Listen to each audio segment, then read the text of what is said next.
Asokwa is located about 5 miles from Kumasi, along the Kumasi-Kontinasi Kokofu Road.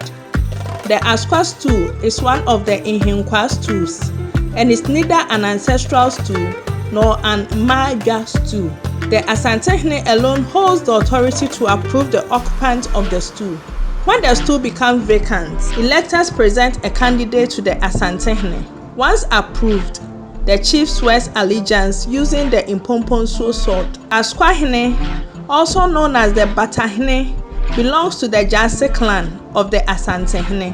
His primary traditional duty was the custody of the Asantehene's horns. Historically, he also managed the trading activities of the Asantehene. In pre-colonial times, Asokwa people were often sent on long journeys, sometimes walking up to 20 days to the coast, to procure items such as salt, drinks, and clothing for the Asantehene.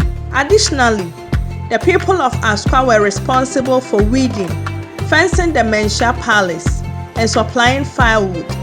When visiting the palace, the Askwahene was required to pass through the Ochiame, that's the linguist, to formally announce his mission. The Asokwa stool, which is a black stool, is believed to have been established by King Osei Tutu Opimswo. Its origins trace back to Denchra, where the ancestors of the stool, Nyamwa and Akwadan, lived during the reign of Nanabua and Punsi. Fleeing impending conflict, they migrated to Kumasi and were later settled by Osei Tutu.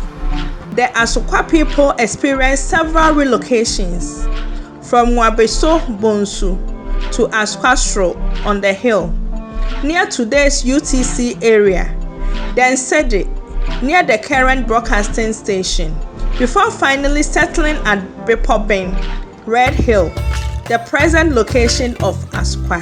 These moves were influenced by hardships such as lack of food and spiritual challenges believed to affect children. Traditionally, the Asokwa people did not go to war, but instead served the kingdom through diplomacy, trade, and palace duties. Over the years, the stool has been occupied by several notable chiefs, including Asokwa Kese, Nana Kosa, Nana Kwadwo Anto, Kwesi Ampon, and Nana Atakwadwo, who ruled during key periods of Asante history. Nana Atakwadwo was on the stool when King Prempeh I returned from exile in Seychelles. Join us as we take an aerial and ground tour of Asokwa. Thank you.